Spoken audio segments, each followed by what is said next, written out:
오늘 성경 말씀은 스가랴 1장 1절부터 6절에 있는 말씀입니다.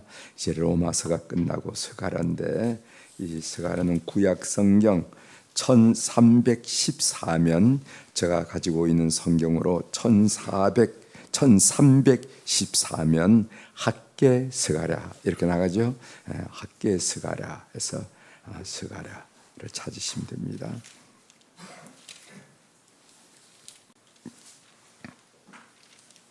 천천히 사십시오.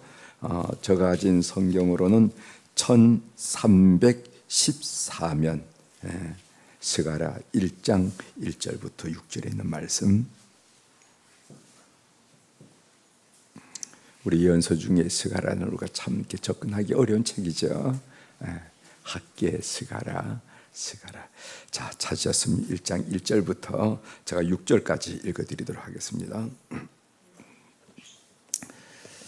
1절. 다리오 왕 제2년 8째 달에 여호와의 말씀이 iddo의 손자 베레가의 아들 선지자 스가랴에게 임하니라. 이르시되 여호와가 너희의 조상들에게 심히 진노하였느니라. 그러므로 너는 그들에게 말하기를 만군의 여호와께서 이처럼 이르시되 너희는 내게로 돌아오라. 만군의 여호와의 말이니라. 그리하면 내가 너희에게로 돌아가리라. 만군의 여호와의 말이니라.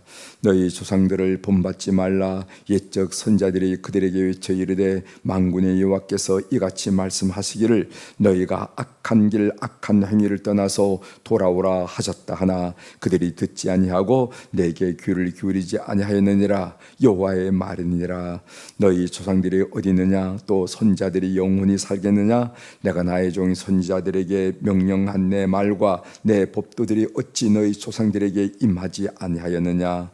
그러므로 그들이 돌이켜 이르기를 만군의 여호와께서 우리의 길대로 우리 행위대로 우리에게 행하시려고 뜻하신 것을 우리에게 행하셨다 하였느니라. 아멘. 6절까지 함께 읽었습니다.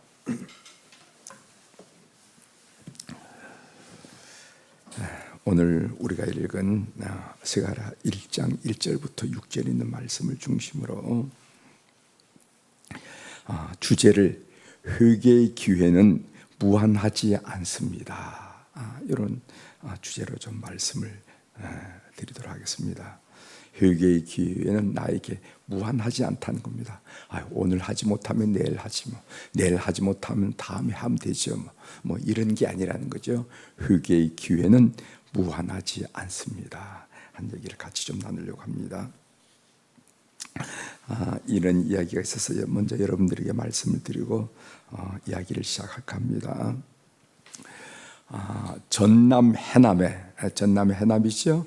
그 땅끝 마을 해남이 있는데, 전남 해남에서 모순집 아들로 태어난 아이가 있었어요.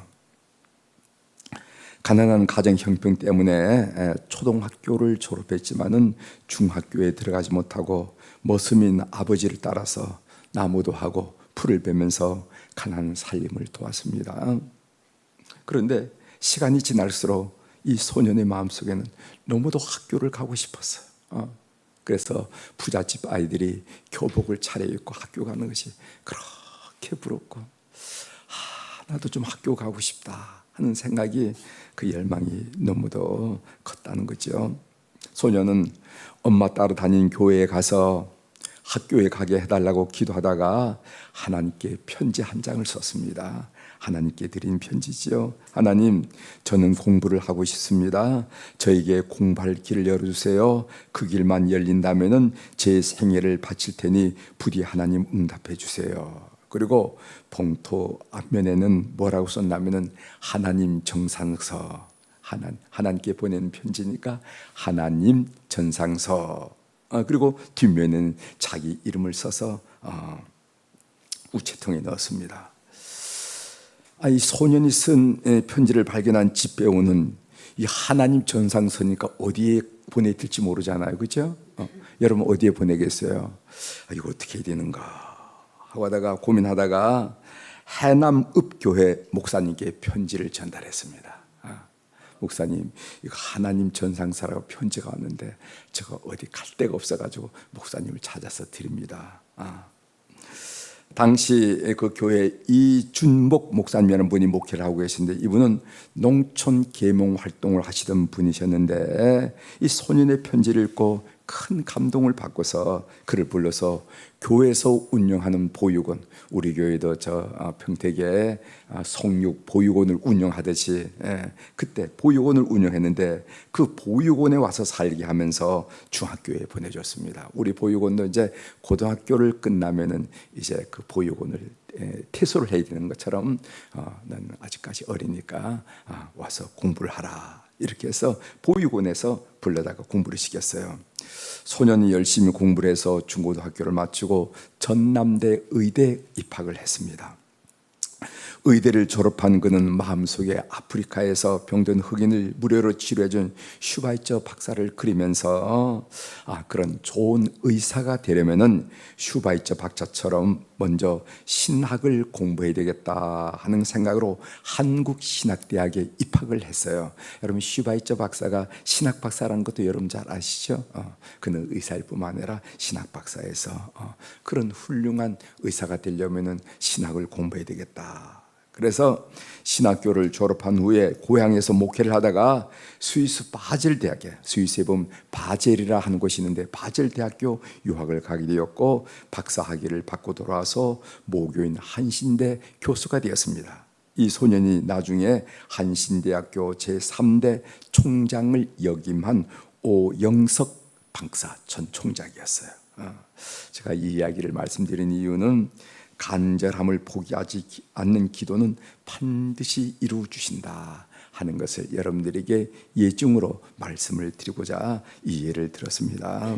우리가 어린 나이와 같은 순수하고 진실된 마음으로 우리가 장기 결석자를 위해서 기도한다면은 주님께서 그 영혼을 회복시키는 큰 역사를 우리에게 이루신다 하는 말씀을 제가 결론에도 잠깐 말씀드리겠지만은, 오늘 이 말씀을 통해서 다시 한번 확신하는 여러분이 되시길 바랍니다. 오늘부터 이제 지난주까지 로마서를 끝내고 오늘부터 스가랴를 공부하는데, 먼저 개론적인 얘기를 먼저 여러분들에게 드리겠습니다. 이 스가랴는 그 뜻이 뭐냐면은 하나님이 기억하는 자. 굉장히 좋은 이름이에요. 굉장히 그래서 제가 전교인 수련회 때 우리 교우들에게 무슨 말씀을 하냐면은, 우리의 이름이 하나님이 기억되는 이름이 되자 하는 말씀을 드린 적이 있어요. 그래서 어떤 순간인가 하나님이 기억하는 순간, 그 순간이 성경에 보면은 그런 순간을 만든 사람이 있더라는 거예요. 예를 들어 본다면은, 아브라함이 그 아들 100세에 얻은 아들을 이삭을 보탤 때, 이삭을 하나님께 드릴 때, 그렇죠?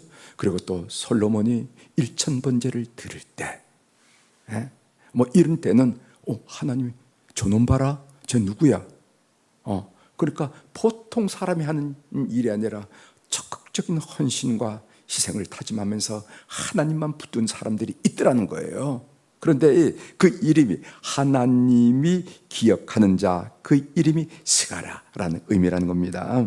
이 스가랴는 학계와 동시대에 활동하는 예언자로서 바벨론에서 태어나 포로 생활을 하다가 돌아온 제사장 중에 하나였습니다. 그가 BC 538년, 537년이라고 말한 사람들도 있고 538년이라고 말하던 사람도 있는데, 그 수르바벨이 바벨론으로부터 그 예루살렘에 귀국할 때 함께 귀환한 동행한 사람이라 이렇게 얘기합니다.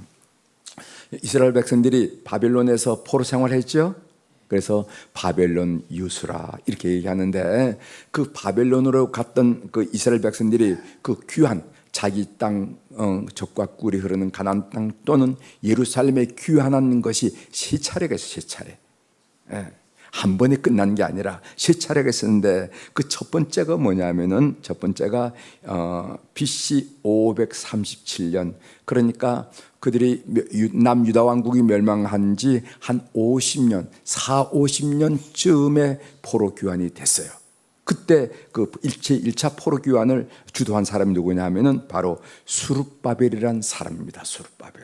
수룹바벨이 자기 예루살렘에 와서 제일 먼저 한 일이 뭐냐면은 성전을 짓는 일이에요. 그래서 우리가 그 성전을 수룹바벨 성전이라 하는 거 들어보셨죠? 그래서 그게 1차입니다. 1차가 유다가 망한 지 한 50년에 제1차로 귀환을 했는데, 그때 지도자가 수룹바벨인데, 그 수룹바벨이 한 일이 뭐라 하면은 수룹바벨 성전을 건축했습니다. 근데 그 수룹바벨 성전을 건축할 때 보니까 그때 초창기, 그러니까 20대 분들은 한 50이 됐으니까 한 70, 80 되지 않겠어요? 그러니까 이스라엘 장로들이 그 다윗의 성전, 으리으리한 성전에 의해 비교해 볼 때 수룹바벨 성전이 너무도 적기 때문에, 초라하기 때문에 너무도 아쉬워하는 그런 것이 성경에 표현이 되어 있거든요. 그때 주인공이 수룹바벨입니다. 이때 바로 스가랴가 동행했다 하는 얘기입니다. 2차 포로 귀환이 언제나 하면은 BC 458년, 458년, 그러니까 1차 포로 귀환 후에 한 80년 후에 2차 포로가 있었는데, 이때 주도한 사람이 여러분 에스라라는 사람이, 그 유명한 에스라, 느헤미야 들어보셨죠? 에스라는 사람입니다. 에스라는 학자였는데 그는 포로로 돌아와가지고 예루살렘에 돌아와서 무슨 이런 종교 개혁을 했어요. 종교 개혁. 그래서 율법을 교육하면서 우리가 하나님으로부터 이렇게 징계를 받는 이유가 뭐냐? 우리가 잘못되었기 때문에 하면서 종교 개혁을 일으킨 사람이 에스라예요. 에스라. 그래서 에스라는 모세와 같은 역할을 했던 그런 사람입니다. 모세가 출애굽시켜서 이스라엘 백성들을 세운 것처럼 그 바벨론 포로에 모세와 같은 역할을 했던 사람이 에스라. 우리가 에스라의 중요성을 많이 느끼지 못하지만 에스라는 굉장한 인물인데 2차 포로 귀환을 주도했던 사람이 에스라예요. 3차는 누구냐 하면은 여러분 느헤미야라고 들어보셨죠? 3차. 그때 이후로 한 40년, 30년 됩니까? 한 30년 후에 제3차 BC 445년에 제3차 포로 귀환이 있었는데, 그때 주도한 사람이 누구냐 하면은 느헤미야예요. 느헤미야. 느헤미야가 한 일은 뭐냐면은 성전은 건축이 되는데 성벽, 예루살렘을 보호하는 성벽이 다 허물어졌다는 얘기를 그의 형제 하나야를 통해서 듣습니다. 그래서 성벽을 재건했던 사람이 느헤미야예요. 여러분 쉽게 이해되시죠? 제1차는 수룹바벨이 주도가 돼서 수룹바벨을 지도자로 해서 성전 건축, 그 다음에 2차는 그 이후 한 80년 후에 에스라를 주도해가지고, 에스라는 바로 종교개혁을 말씀. 그래서 에스라가 그 성전 그 바깥에서 말입니다. 하루 종일 성경을 읽고, 그리고 학자들은 가서 이게 무슨 말인가 하고 묻는 사람들에게 이 말의 의미가 무엇입니다 가르쳐줬던 종교운동, 그리고 종교개혁했던 사람이, 율법 교육을 통해서 종교개혁했던 사람이 에스라. 세 번째는 누구냐 하면은 느헤미야. 느헤미야는 어떤 사람인가 하면, 여러분 느헤미야서 알죠? 느헤미야는 바로 성전이 아니고 성전을 둘러싼 성벽을 재건한 사람이다. 그래서 이스라엘을 회복하려고 했던 사람이 바로 느헤미야다. 이렇게 이해하시면 되겠습니다. 스가랴는 제1차 포로 귀환 때 수룹바벨과 동행했던 최초의 사람이라 한 사람. 주제는 뭔가? 귀환 후 성전 재건과 여호와의 신앙을 회복하는 것이 바로 스가랴의 주제지요. 기록한 장소와 대상은 어딘가? 기록 장소는 예루살렘입니다. 포로 귀환해서 예루살렘에 와서 기록했어요. 그리고 기록 대상은 귀환한 이스라엘 백성들을 향해서 호소한 내용이라는 것을 우리가 알게 됩니다. 자, 본문에서 몇 구절을 먼저 살펴보도록 하겠습니다. 1절에 보면은 제가 띄엄띄엄 읽겠어요. 여호와의 말씀이 임하니라 이르시되, 이런 말씀이 있어요. 엄밀한 의미에서 설교란 뭔가? 설교라는 것은 설교자에게 임한 하나님의 말씀을 선포하는 것을 우리가 설교한다, 이렇게 말할 수가 있어요. 죽은 언어의 나일이 아니라 하나님의 말씀을 살아계시는 하나님의 말씀을 선포하는 것입니다. 믿으면 살고 믿지 않으면 죽고, 믿으면 일어설 수가 있고 믿지 않으면 쓰러지고, 믿으면 희망이 있고 믿지 않으면 절망밖에 할 수 없는 그 살아있는 하나님의 생생한 말씀을 선포하는 것이 설교라는 겁니다. 그래서 설교자는 하나님의 말씀이 나에게 임하기를 간절히 기도하고 간절히 묵상을 해야 돼요. 하나님, 이 본문을 통해서 하나님이 선하고 싶은 의미는 무엇입니까? 말씀은 무엇입니까? 또 설교를 듣는 성도들은 어때야 되냐면, 그 설교는 여러분 평가하는 것이 아닙니다. 평가하는 것이 아니라, 설교는 어떻게는 비판, 평가하는 것이 아니라 받아들이든지 아니면 거부하든지 둘 가지 중에 하나예요. 설교는 내가 받아들여 아멘 하든지 아니면 거부해서 아니요 하든지 그 둘 중에 하나지, 그것이 잘 됐느니 못 됐느니 평가의 대상은 아니라 하는 사실을 알고 앞으로 여러분들 신앙생활을 하는 여러분이 되시길 바랍니다. 여호와의 말씀이 임했다 하는 말씀은, 설교자들은 하나님의 말씀이 임하도록 열마음으로 기도하고 묵상해야 되고, 성도들은 선포된 말씀에 아멘 하든지 아니라고 하든지 이거지, 그게 좋느니 나쁘니 평가의 대상은 설교가 아니다 하는 것을 여러분 아실 필요가 있어요. 그 다음 3절에 이런 말씀이 있습니다. 3절에 보면은 제가 중간에 띄엄띄엄 읽어드리겠어요. 너희는 내게로 돌아오라, 만군의 여호와의 말이니라. 그리하면 내가 너희에게로 돌아가리라, 만군의 여호와의 말이니라. 여기 보면 돌아오라, 돌아가리라 하는 말씀이 있어요. 이 말씀에서 우리가 뭐를 느끼냐면 거리감을 느끼게 된다는 겁니다. 하나님과 우리 사이에 뭔가 거리감이 있기 때문에 돌아오라는 말씀을 하셨고, 내가 돌아가리라 하는 말씀이 있다는 거죠. 하나님과 나 사이의 거리감. 여러분은 하나님께서 나와 멀리, 아련히 멀리 계시다고 생각하고 느끼면서 신앙생활을 하십니까? 아니면은 가까이 계셔서 여러분들의 숨소리조차 듣고 계시는 그런 분으로 인식하고 느끼면서 신앙생활을 하고 계십니까? 후자지요? 꼭 그렇게 되기를 바랍니다. 하나님, 제가 곤란합니다 하면 하나님이 눈을 번쩍 뜨면 뭔데? 하나님, 제가 호흡이 지금 가빠지고 있는 거 보시죠? 왜 그래? 하고 여러분 가까이 여러분을 보시고 들으시고 느끼시고, 그리고 여러분들에게 가까이 하시는 그런 하나님을 꼭 믿으시길 바랍니다. 혹시 여러분들 가운데 예전에는 하나님과 굉장히 가까워졌는데 지금 멀리 느껴진다, 예전에는 하나님이 살아계시는 것처럼 느껴졌는데 지금은 그런 하나님을 억지로 찾으려고 하던 내가 느껴지지 않고 발견할 수 없다, 이런 분이 계십니까? 그럼 왜 우리가 그런 거리감을 느끼게 될까? 제가 좀 생각해 봤어요. 이 세 가지 문제를 여러분 지적하셔야 됩니다. 하나는 뭐냐면, 죄를 지으면 반드시 거리감을 느끼게 돼 있어요. 그렇죠? 우리가 우리 아이들 키워보면 알잖아요. 아이가 무슨 부모님한테 잘못하면 자꾸만 얼굴을 안 보이려고 그러잖아요. 그렇죠? 그런 것처럼 우리가 죄를 지으면 반드시 우리 심령의 영적으로 하나님과의 거리감을 느끼게 됩니다. 또 하나, 하나님과의 대화를 이어가면은 그래요. 대화를 이어가면은 거리감을 느낍니다. 우리가 명절 때 1년에 한 번씩 가족들을 만나면은 이게 자주 만나지 않았기 때문에 할 얘기가 별로 없어. 그렇죠? 그래서 TV 걸쳐놓고 켜놓고 그거 보고 웃다가 오게 된다 이 말이죠. 왜 이러는가? 대화의 빈곤이에요, 빈곤. 그래서 여러분이 내가 왜 하나님과의 거리감을 느낄 건가 하면은 여러분이 기도 생활을 반드시 체크해 보셔야 됩니다. 기도 생활을. 그래서 하나님과의 대화가 빈번하지 않을 때 반드시 우린 거리감을 느끼게 돼 있어요. 그것은 우리가 명절 때 1년에 한 번씩 보는 가족들을 만날 때 할 말이 없어서 이상하게 거리감을 느껴지는 것과 동일하다 하는 것입니다. 세 번째로는 이 거룩한 습관을 갖지 못할 때입니다. 거룩한 습관을 하자. 여러분들이 새벽 기도 갖는 거, 이건 아주 좋은 거룩한 습관입니다. 이 새벽 기도라든가 또 매일 말씀 묵상이라든가 이렇게 되면은 항상 이 하나님과의 거리감을 느끼지 않고 관계를 면밀하게 갖는데, 이게 떨어져 있으면 여러분 거룩한 습관을 상실하게 되면 반드시 거리감을 느끼게 된다는 거죠.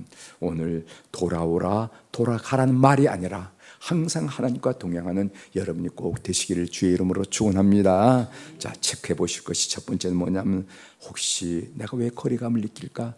내가 하나님 앞에 하나님을 섭섭하게 한 일이 있을까 하는 걸 체크하죠. 두 번째로는 하나님과의 대화를 너무 정말 격제감 있게 하는 것이 아니겠는가? 또 세 번째로는 내가 거룩한 습관을 한번 체크해 보시고 그렇게 하셔서 거리감을 느끼지 않는 여러분이 되시길 바랍니다. 삶의 적용으로 한 말씀 드리려고 하는데 제가 주제로 회개의 기회는 무한하지 않다는 말씀을 드렸습니다. 본문에서 하나님은 두 개의 수사적 질문을 하면서 수사 의문문이죠. 수사적 질문을 하면서 회개의 기회가 무한하지 않다는 것을 우리들에게 경고해 주시거든요. 그것이 5절에 나옵니다. 5절에 보면요, 너희 조상들이 어디 있느냐 이렇게 질문하고 있어요. 이 말씀은 하나님의 경고를 무시하고 회개하지 않았던 유다 조상들의 비극적 결말을 후손들에게 상기시키는 겁니다. 그들은 선지자들의 경고를 무시하다가 역사 속에 사라졌어요. 경고를 무시다. 그 다음에 또 한 질문이 나오는데 그 5절 하반절에 보면은 또 선지자들이 영원히 살겠느냐, 이게 무슨 말입니까? 선지자들이 영원히 살겠느냐, 이 말은 선지자들은 유한한 존재여서 따라서 그들의 회개의 메시지도 돌아오라는 회개의 메시지도 무한히 계속되지 않는다는 거예요. 그래서 회개의 기회가 무한하지 않다는 것을 이렇게 말씀하고 계신다는 것을 아시길 바랍니다. 결국 회개의 기회를 놓치지 말고 즉각 돌아오라는 말씀을 여기 수사 의문문을 두 가지를 하시면서 우리에게 말씀해 주고 계시다는 것을 꼭 기억하시길 바랍니다. 우리에게 회개의 기회가 영원하지 않다는 것, 무한하지 않다는 것, 한시적이라는 것, 꼭 이 새벽에 여러분 마음속에 명심하시길 바랍니다. 우리가 10월은 장기 결석자를 위한 기도의 달로 우리가 설정하고 기도하고 있어요. 여러분들 마음속에 성령께서 생각나게 한 사람, 이건 하나님이 생각하게 하는 인물이다 하는 것을 꼭 마음속에 간직하고 한 번, 두 번, 10번, 20번 이렇게 그 영혼에 대해서 기도하다 보면 이상하게도 여러분의 가슴이 뜨거워지는 것을 반드시 느끼게 됩니다. 처음에는 무덤덤하다가 이 기도가 반복되면 성령이 역사하기 시작하면요, 여러분의 가슴이 뜨거워진 것을 체험하게 돼, 불이 붙는 것을 체험하게 되는데 오늘 이런 일들을 온 교우들이 10월 한 달 동안 체험할 수 있도록 그렇게 하시길 바랍니다. 속회를 둘러보시고 선교를 둘러보시고 내가 지도하는 교회 학교 어린이들을 둘러보시고 우리 중고등부 아이들을 둘러보시고 청년들을 둘러보시고 쭉 둘러보셔서 하나님께서 말씀하시는 그 말씀으로 기도하는 한 달이 되기를 바랍니다. 그래서 10월 한 달, 10월을 상달이라고 그러거든. 상달, 그렇죠? 10월 상달을 영적으로 만들어 나가는 교우들이 되기를 바랍니다. 기도하시겠습니다.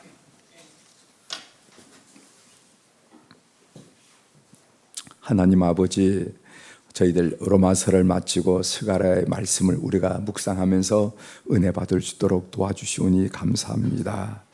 하나님 아버지, 오늘 본문 말씀을 묵상하면서 우리가 하나님께 돌아올 그 기회, 회개의 기회가 무한히 널려 있지 않다는 것을 오늘 재촉하시고 하신 말씀을 우리가 듣게 하시오니 감사를 드립니다.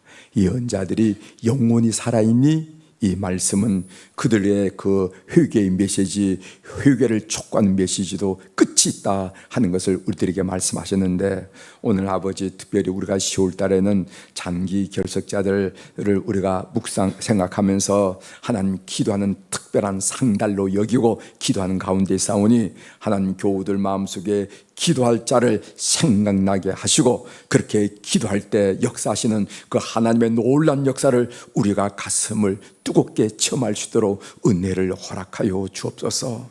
그래서 우리 모든 교우들이 고백하기를 처음엔 무덤덤했는데 그냥 하라고 해서 했는데 반복되다 보니 내 가슴이 연민으로 차오르게 되고 그 측은해지고 그 영혼이 불쌍해지고 그 앞날이 보이고 이래서 눈물이 나오면서 내 가슴이 뜨거워져요 라는 그런 보고를 통하여, 그런 고백을 통하여, 그런 간증을 통하여 온 교우들 심령 속에 영원 구원, 구령의 열정과 구령에 대한 아픔을 갖는 그런 귀한 한 달이 될 수 있도록 주께서 역사하여 주시옵소서. 하나님, 오늘 또 우리 사랑 교우들이 준전전에 1,000번째 헌금을 드리고 또 갖가지 감사헌금을 올려드렸습니다. 하나님, 늘 고백하는 고백이지만은 이 돈은, 이 물질은 그냥 많아서 드린 것도 아니고 쓰고 남아서 드린 것도 아니고 쓸데없어서 드린 것도 아니라 다 사연이 있는 물질이라는 거 하나님이 너무너무 잘 아실 줄 믿습니다. 여기에 우리의 땀도 서려 있고 눈물도 서려 있고 우리의 아픔도 서려 있고 주님을 향한 사랑도 서려 있고 주님께 대한 헌신의 다짐도 서려 있고 우리의 간절한 간구도 서려 있다는 거 우리 하나님이 아실 줄 믿습니다. 주여, 이 물질을 연락하시고 저들을 기억하시고 저들의 기도 제목을 기억하시고 사연을 기억하시고 축복하여 주시옵소서. 그래서 우리 이 땅의 삶의 여정 속에서 늘 하나님의 인도하심과 하나님의 개입하심과 하나님의 간섭하심을 느끼면서 예수 승리를 늘 고백하며 승리하는 우리 교우들이 다 될 수 있도록 은총을 베풀어 주시옵소서. 하나님, 우리 월요일날은 우리 환우들을 위해서 특별히 기도하게 하시오니 감사를 드립니다. 하나님, 병원에서 입원 중에 계시는 우리 환우들, 그리고 또 수술받고 시술을 받아서 빨리 회복되기를 위해서 기도하는 교우들, 그리고 조직검사를 하고 그 조직검사를 초조한 마음으로 그 결과를 기다리는 우리 환우들, 그리고 4개월마다 그리고 6개월마다 그 병의 추이를 살피며 추적하면서 그 진단 결과를 바라보는 우리 교우들, 하나님 온전히 생명은 하나님의 것임을 다시 한번 확신하면서 하나님 앞에 마음을 올려드리는 우리 환우들이 다 될 수 있도록 이 시간 주님께서 영혼을 붙주시고 역사하여 주시옵소서. 어려운 일이지만은 힘든 일이지만은 이 일을 통하여 더 확실하게 하나님의 살아계심을 만나고 체험하는 그런 은혜의 기간이 되게 도와주시고 마음속에 염려와 걱정과 불안이 아니라 오히려 하늘이 주신 평안과 소망과 감사함으로 가득 찰 수 있도록 도와주시고 주의 그 멋진 솜씨에 의해서 회복되고 육체가 회복되는 놀라운 역사를 가정마다 심령마다 경험하도록 은총을 베풀어 주시옵소서. 그래서 하나님의 살아계심 그 놀라운 역사를 경험하면서 분연히 일어나고 확신하는 우리 교우들이 다 될 수 있도록 우리 하나님 저들을 붙들어 주옵소서. 오늘 또 하늘의 주권과 땅의 주권을 가진 권세 있는 우리 주님의 이름, 주권자이신 우리 주님의 이름으로 그 이름을 빌어 선포하게 하시오니 감사합니다. 내 영혼이 잘된 같이 범사가 잘되고 강건한 축복을 우리 모든 교우들이 하나님의 허락한 24시간 오늘을 살아가는 동안에 또 확인하고 경험하도록 역사하여 주시옵소서. 감사드리며 예수님의 이름으로 기도 올리옵나이다. 아멘. 하늘에 계신 우리 아버지시여, 이름이 거룩히 여김을 받으시오며 나라가 임하시오며 뜻이 하늘에서 이루어진 것 같이 땅에서도 이루어지이다. 오늘 우리에게 일용할 양식을 주시옵고 우리가 우리에게 죄 지은 자를 사하여 준 것 같이 우리 죄를 사하여 주시옵고 우리를 시험에 들게 하지 마옵시고 다만 악에서 구하시옵소서. 나라와 권세와 영광이 아버지께 영원히 있사옵나이다. 아멘.